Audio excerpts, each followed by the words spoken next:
नमस्कार दोस्तों, जैसा कि आप जानते हैं लॉकडाउन के समय हमको घर में ही रह कर के अध्ययन करना पड़ता है।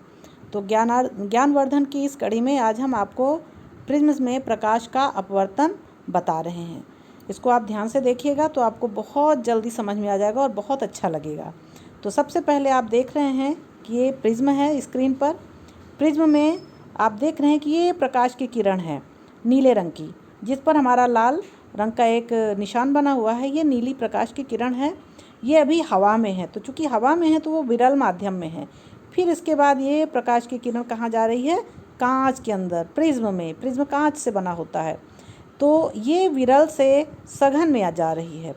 तो जब आप अपवर्तन में पढ़ चुके हैं कि कोई प्रकाश की किरण विरल से सघन में आती है तो अभिलंब की ओर झुक जाती है, और जब वो सघन से विरल की ओर जाती है तो ये अभिलंब से दूर हट जाती है। ये आपने प्रकाश के अपवर्तन के नियम में पढ़ा है और यही घटना इसमें हो रही है। अब यहाँ पर हमको जानना है कि इस प्रिज्म का विचलन कोण कैसे ज्ञात करते हैं। तो चूँकि हमारी ये घटना जो है प्रिज्म से प्रकाश का अपवर्तन, मतलब एक माध्यम से दूसरे माध्यम में जाना, फिर दूसरे माध्यम से फिर एक दूसरे माध्यम में निकल आना, हवा से कांच में और कांच से हवा में प्रकाश की किरण निकल रही है। यह घटना हमारी प्रकाश का अपवर्तन कहलाती है। अब इसमें हमको देखना यह है कि हमें इसका विचलन कोण कैसे ज्ञात करना है। तो हमें इसको देखने के लिए ये जो प्रकाश की किरण है प्रवेश कर रही है, मतलब आपतित प्रकाश की किरण है, इसको हम पीछे की ओर धीरे धीरे बढ़ाते हैं। इसी प्रकार से हम जो निर्गत किरण है इसको भी पीछे की ओर धीरे धीरे बढ़ाते हैं। जहाँ पर ये दोनों किरण एक दूसरे को काटती हैं वो जो कोण बनता है वो कहलाता है विचलन कोण। मतलब प्रिज्म का विचलन कोण अगर आपको ज्ञात करना है तो दोनों को बढ़ाना पड़ेगा।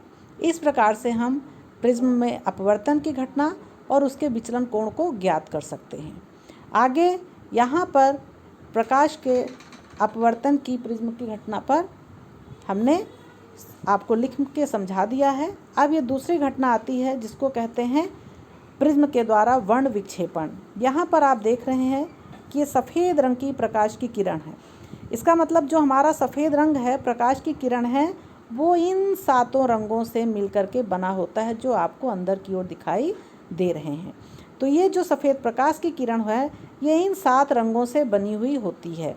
तो जब कोई प्रकाश की किरण प्रिज्म में से होकर के प्रवेश करती है और उसमें अपवर्तन की घटना होती है, तो इस घटना के बाद जो उसके अवयवी रंग हैं, अर्थात जिन रंगों से वह मिलकर के बनी है, वो अपने रंगों में टूट जाती है। ये सातों रंगों में वो टूट जाती है और इन 7 रंगों की पट्टी आप किसी पर्दे पर प्राप्त कर सकते हैं। और यहाँ पर आपको ये 7 रंग एक दूसरे से ओवरलैप किए हुए हैं, जिनको हम अलग अलग करना यहाँ पर हमें मुश्किल दिखता है, लेकिन ये सातों रंग जो हैं वो प्रिज्म के अपवर्तन की घटना कहलाती है। अर्थात प्रकाश के द्वारा प्रकाश के अपने अवयवी रंगों में टूट जाने की घटना को हम वर्ण विक्षेपण कहते हैं। वर्ण माने रंग और विक्षेपण माने अलग हो जाना। वो सातों रंग अलग हो जाते हैं। यहाँ पर हमने वर्ण विक्षेपण को समझाया है और ये जो वर्ण विक्षेपण है ये आपके 7 रंगों से मिलकर बना है। ये सातों रंगों को मैंने नीचे बताया है। बैगनी, दूसरे नंबर पे जामुनी, नीला, हरा, पीला, नारंगी और लाल। इस तरह से हमने आज प्रकाश का अपवर्तन प्रिज्म के द्वारा और वर्ण विक्षेपण को समझा। आप घर में अध्ययन करिए और सुरक्षित रहिए। धन्यवाद।